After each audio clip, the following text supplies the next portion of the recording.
이 새벽 우리에게 주신 하나님 말씀은 스가랴 8장 1절에서 13절입니다. 스가랴 8장 1절에서 13절입니다. 우리 하나님의 말씀을 다 함께 받들어 읽겠습니다.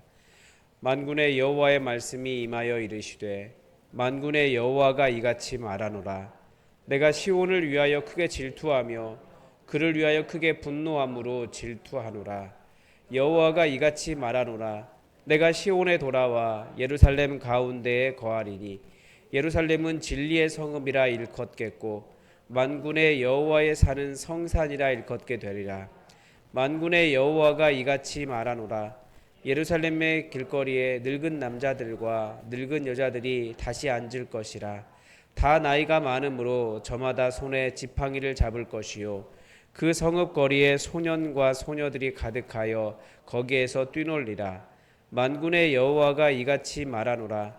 이 일이 그날의 남은 백성의 눈에는 기이하려니와 내 눈에야 어찌 기이하겠느냐. 만군의 여호와의 말이니라.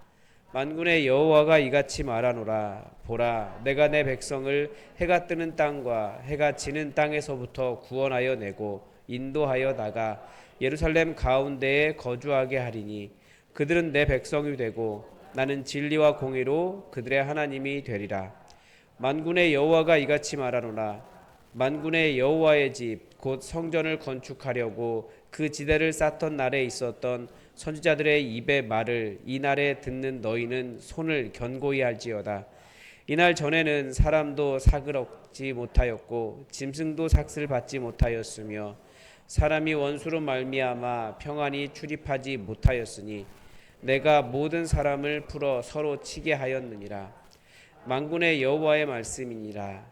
이제는 내가 이 남은 백성을 대하기를 옛날과 같이 아니할 터인즉 즉 포도나무가 열매를 맺으며 땅이 산물을 내며 하늘은 이슬을 내리리니 내가 이 남은 백성으로 이 모든 것을 누리게 하리라. 유다 족속아 이스라엘 족속아 너희가 이방인 가운데에서 저주가 되었으나 이제는 내가 너희를 구원하여 너희가 복이 되게 하리니 두려워하지 말지니라. 손을 견고히 할지니라. 아멘.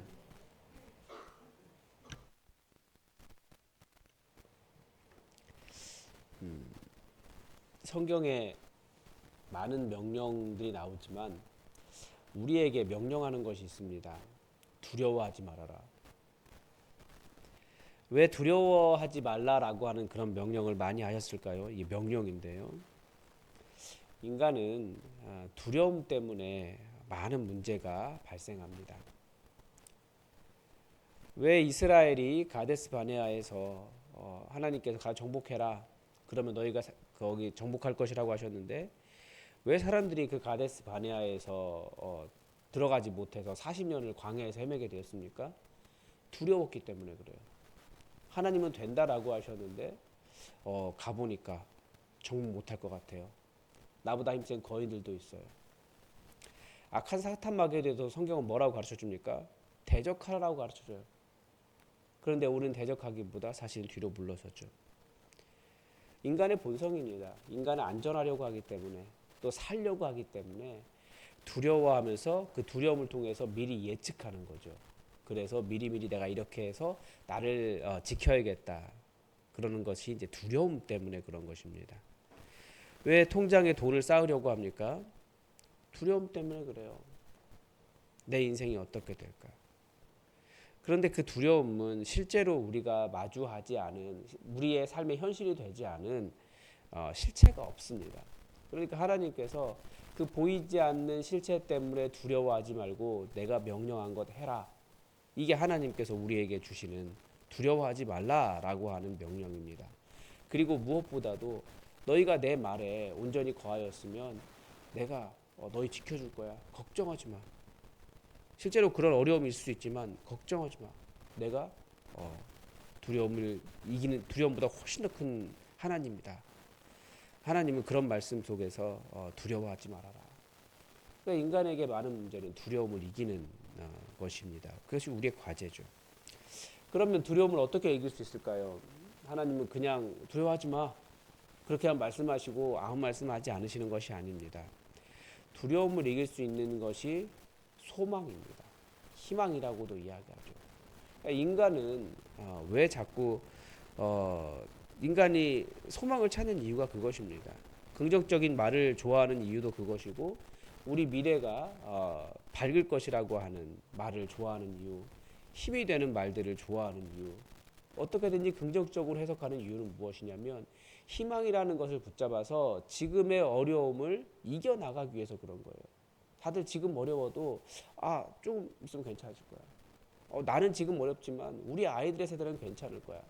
지금의 고난을 이기면 더 좋은 직장 잡을 수 있어. 뭐 이런 식의 어떤 긍정을 찾아가는 거죠. 그런데 그렇다고 긍정적인 모든 말이 진짜 소망은 아니에요. 그대로 되진 않거든요. 진짜 소망은 어디에서 나옵니까? 우리가 말씀을 보는 이유는 진짜 소망을, 우리의 희망을 이루실 수 있는 하나님의 능력을 우리는 말씀 속에서 보게 됩니다. 그래서 말씀을 보는 거예요. 진짜 소망은 그 일을 이루시는, 인간의 계획이 소망이 아니라 그 계획을 이루시는 하나님이 우리의 소망이신 겁니다. 그리고 무엇보다도 우리는 다 죽습니다. 그런데 마지막 날에 다 살리리라 라고 말씀하신 그 최후의 소망이 우리에게 주어져 있습니다. 오늘 말씀도 그래요. 오늘 말씀도 우리에게 어떤 소망, 어떤 도전을 주고 있습니다. 그것이 무엇인지 함께 보겠습니다.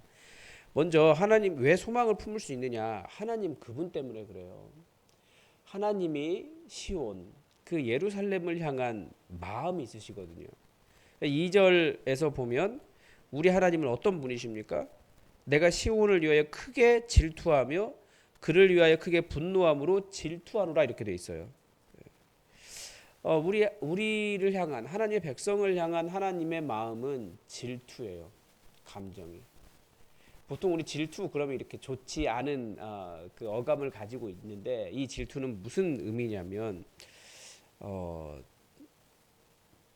그런 거죠. 하나님의 도성 예루살렘, 그 시온 성이 무너져 있는 상태를 보면서 그 무너진 성읍에 대한 애타는 마음이 하나님의 질투라는 거예요.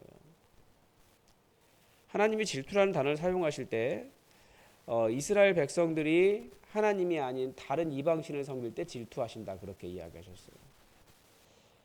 그러니까 무슨 말이냐면 지금 그 예루살렘 성이 빼앗겨서 하나님의 주권 아래 있지 않고 다른 이방 세력의 주권 아래 있으니까 내 성읍을 왜 너희들이 관리해? 그런 거예요.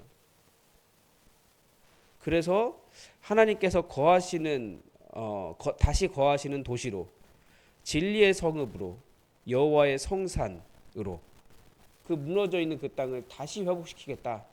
무너져 있는 것 자체가 하나님으로서는 인간적인 표현을 말하면 내가 용서 못하겠다 이거예요. 질투가 일어난다는 거예요. 그래서 하나님이 속이 타셔서 그 땅을 회복시키겠다라는 거죠. 우리가 우리의 삶이 무너질 때, 성도의 삶이 무너질 때 하나님이 어떤 마음을 가지고 계신지 알아야 됩니다. 우리 하나님은 그대로 무너지도록 놔두시는 분이 아니세요. 하나님의 자녀들이 고난당하는 것, 거기에 대해서 불타는 마음이 있어요. 그러니까 죄로 인해서 죽어가는 하나님의 자녀를 보실 때 우리 하나님에게는 불타는 마음, 그 질투가 있었습니다. 그래서 아들을 십자가 위에서 죽기까지 어떻게든지 내가 너희들 구원할 거야. 이게 우리 아버지의 마음인 거죠. 그래서 결국 죽을 수밖에 없는 우리를 다시 하나님의 자녀로 회복시키신 것, 다시 찾으시고 살리신 것이 이미 우리가 하나님께서 얼마나 우리를 사랑하셨는가, 그 뜨거운 질투, 악한 사탄마귀가 우리를 지배하고 있는 고향 떠난 자들, 이런 자들에 대한 그 하나님의 질투 때문에 우리가 구원받은 사람이 되었습니다. 그래서 하나님의 질투는 여러 가지로 나타나요. 잃은 자를 다시 찾으시는 하나님, 열심으로 찾으시거든요. 어떻게든 찾으시는 하나님. 돈에 빼앗겼으면 다시 찾으시고, 헛된 사상에 빼앗겨서도 찾으시고, 악한 영에 빼앗겨서도 찾으시는 하나님이십니다. 하나님의 열심이라고 이야기하잖아요.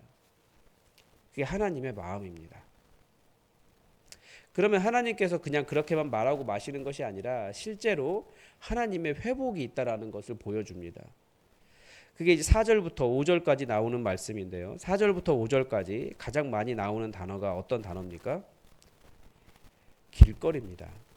예루살렘 길거리. 예루살렘 길거리, 저는 그 예언서 전공이기 때문에 예루살렘 길거리가 굉장히 마음 아픈 곳이에요.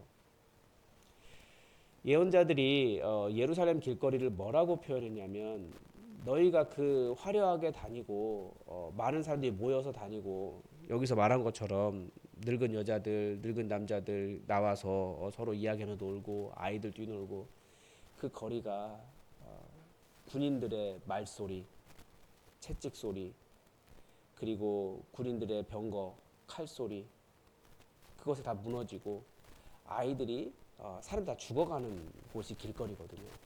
그 예루살렘 길거리. 하나님을 떠났기 때문에 하나님을 반역한 백성들이 죽은 그곳이 바로 예루살렘 길거리입니다. 그런데 스가랴서는 이제 반대로 하나님께서 당신의 백성을 찾으시고 그 예루살렘 길거리에 회복을 주시겠다라는 거예요. 4절과 5절이죠. 그 예루살렘 길거리가 사람이 죽는 곳이 아니라 늙은 남자들과 늙은 여자들이 다시 앉을 자리이고, 그러니까 장수는 하나님께 주신 복이잖아요. 그러니까 오래 살게 될 것이고, 그 성읍 거리에, 그 예루살렘 길거리에 소년과 소녀들이 가득할 것이고, 다시 회복되는 그 길거리가 된다라는 거예요. 죽음의 거리가 아니라. 하나님의 회복은 그 무너진 바로 거기를 다시 회복시키시는 것입니다. 아픔이 변하여 기쁨이 되게 하시고 상처가 변해서 찬양이 되게 하시는 거죠. 저는 우리 이 모습을 보면서 야, 이게 교회구나라는 생각이 들었습니다. 우리 교회는 어르신도 많았으면 좋겠고, 저는 어린 세대도 많았으면 좋겠어요. 그게 교회라는 거예요. 그런데 이게 세대가 이렇게 서로 좀 다르게 바라보기 시작하면 문제가 발생하는 거죠. 어제 이제 누구를 만났는데 어쨌든 청년부 얘기하다가 어떤 교회 청년부가, 교회가 굉장히 큰데 청년부가 많이 나갔더라고요. 그래서 그 이유가 뭔지 이렇게 여쭤봤더니 정치가 개입돼 있는 거예요. 그러면 청년들은 교회 나가는 거예요. 장로님들이 강요하고 서명하게 하고 집회 데려가고.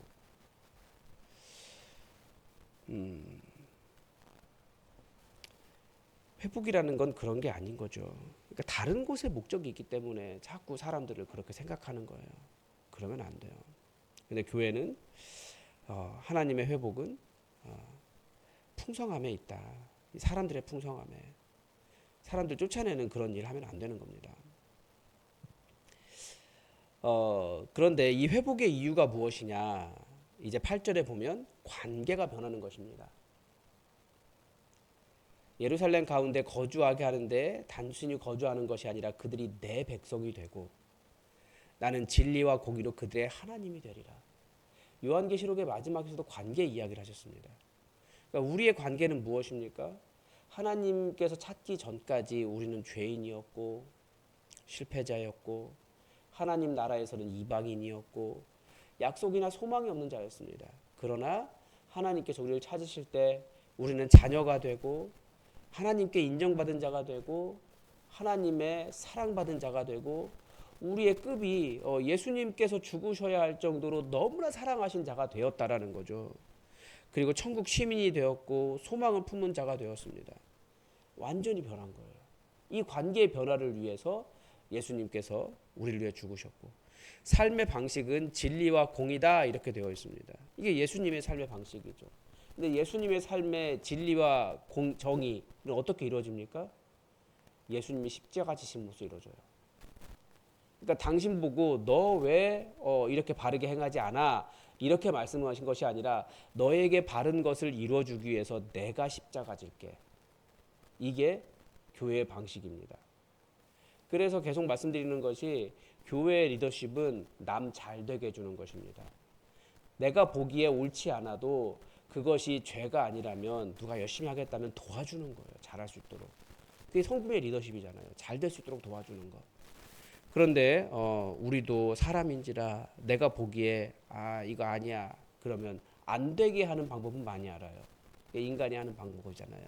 안 되게 하는 방법. 그게 하나님의 백성의 마음이 아니에요.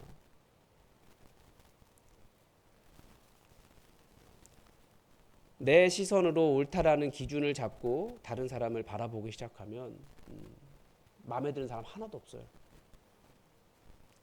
그래서 예수님의 방식은 이 예수님의 진리와 공의는 십자가에 드러났거든요. 그렇기 때문에 우리가 그 십자가의 방식을 따라서 하나님의 백성의 삶을 살아가는 것입니다. 그리고 나머지 부분은 이제 하나님께서 번영을 약속해 주십니다. 단순히 많아지는 것이 아니라 풍성하게 번영하는 거예요. 하나님께 손대시면 생명이 풍성하게 일어납니다. 모든 곳에. 그런데 우리는 번영을 먼저 찾아요. 말씀의 구조는 어떻습니까? 하나님과의 관계 회복이 먼저예요. 그래서 지난주 설교처럼 거룩이 먼저인 거예요. 우리 행복하려고 그게 이제 번영이라고 하는 어떤 회복의 모습이라면 이게 먼저가 아니라 하나님과의 관계를 회복하는 일이 먼저라는 거예요. 이 회복의 소망이 있다면 그리고 또 낙심하지 말라는 거죠. 하나님께서 우리에게 계시기 때문에 낙심하지 말아라. 하나님께서 회복시키실 거거든. 그러니까 낙심하지 말아라. 이 말씀하는 거예요. 그리고 낙심하지 않은 사람들은 뭘 하겠습니까? 손을 견고히 하라 이렇게 가르쳐 줍니다. 9절에 보면 여호와의 집, 그러니까 성전을 건축하려고 선지자들의 말을 들었거든요. 그때. 그런데 이제 선지자의 말을 듣고 성전을 건축하는 너희들은 손을 견고히 해라. 하나님께서 이렇게 놀랍게 회복시키실 거니까. 그 소망을 가지고 하던 일을 열심히 해라라는 거죠. 그런 평강을 얻을 것이니까 열심히 해라. 두려워하지 말고 손을 견고히 해라. 이런 말씀입니다. 이제 청년부가 내일부터 수련회를 합니다. 이제 이리저리 이렇게 하다 보니까 저까지 해서 14명이 이제 가요. 뭐 어떤 분들에게 생각하면 큰 교회 생각했다면 우리 겨우 그밖에 안 가냐 말씀하시겠지만 이건 엄청난 발전이에요. 우리 생각해 보면 청년부 이제 2년 된 거예요. 맨 처음에 저까지 4명 갔고 그리고 6명 갔고 이제 14명이 가요. 그런데 때로는 제가 오늘 시작하는 기도하면서 내게 없는 것 때문에 낙심하지 않게 해달라는 기도를 했는데 이 준비하다 보니까 우리에게 없는 것들이 있더라고요. 이제 숫자가 많아지다 보니까. 그런데 하나님께서 행하실 일들, 이게 지금 점점 하나님께서 행하신 일들이 보이는 거거든요. 하나님께서 손대시면 풍성해져요. 뭔가 일이 일어나요. 그 일들을 보면서 그러면 낙심하거나 이게 마음이 또 이렇게 약해지거나 그게 아니고 더욱더 손을 견고히 하라는 거예요. 그러니까 우리가 하나님께서 우리를 회복시키실 것을 알기 때문에 더욱더 손을 견고히 해서 열심히 사역하라는 그런 이야기입니다. 여러분의 삶도 마찬가지예요. 하나님께서 우리에게 오시고 그 관계가 회복되면 지금 고통이 있을 수 있지만 지금 여전히 연약할 수 있지만 하나님은 분명히 놀라운 일을 계획하고 계시기 때문에 지금 열심히 자기 손을 견고히 해서 하나님의 일을 할 이유가 있는 거죠. 여러분, 하나님은 여전히 우리에게 하시는 말씀이 있습니다. 두려워하지 말아라. 왜냐하면 너희에게 진정한 소망이 되는 내가 있다. 하나님은 그런 든든한 우리의 백이 되시려고 우리를 찾으신 거예요. 우리가 이것을 기억하면서 우리가 계속해서 하나님의 일에 도전하고 하나님의 일에 열심을 내고 우리의 삶에서 낙심하지 않고 손을 견고히 하며 그렇게 살아갈 수 있기를 바랍니다. 오늘도 하나님의 뜻이 우리에게 이루어지기를 주기도문으로 기도하겠습니다. 하늘에 계신 우리 아버지, 아버지의 이름을 거룩하게 하시며 아버지의 나라가 오게 하시며 아버지의 뜻이 하늘에서와 같이 땅에서도 이루어지게 하소서. 오늘 우리에게 일용할 양식을 주시고 우리가 우리에게 잘못한 사람을 용서하여 준 것 같이 우리 죄를 용서하여 주시고 우리를 시험에 빠지지 않게 하시고 악에서 구하소서. 나라와 권능과 영광이 영원히 아버지의 것입니다. 아멘. 여러분 오늘 수요 기도회가 있는데 수요 기도회가 찬양하며 뜨겁게 기도하는 성령의 은혜의 시간 될 수 있도록 기도해 주십시오. 그리고 내일부터 청년부 수련회가 있습니다. 그 저희 청년들이 전부 3명이 차를 운전해서 한 3시간 반, 4시간 가까이 운전해서 가야 됩니다. 오고 가는 길 안전할 수 있도록 기도를 부탁을 드립니다. 그리고 청년들도 굉장히 피곤한 삶을 살아요. 그래서 그 시간이 더 하나님의 깊은 은혜, 크신 은혜 경험하고 그 피곤한 삶을 이기고 나올 수 있는 힘을 얻는 그런 시간 될 수 있도록 기도해 주시고, 또 하나님께서 참석하지 못한 우리 청년들에게도 하나님의 은혜를 부어 주셔서 하나님 안에 있는 소망을 온전히 발견하고 더 좋은 신앙으로 나올 수 있도록 기도해 주시고, 이 일 후에 더욱더 풍성한 하나님의 역사가, 하나님의 개입하심이 우리 교회에 넘쳐나도록 기도해 주시고, 또 우리 교회가 모든 어른의 세대로부터 어린아이까지 풍성함께 하나님의 회복으로 가득 찬 교회 될 수 있도록 기도해 주시기 바랍니다. 다 함께 기도하겠습니다.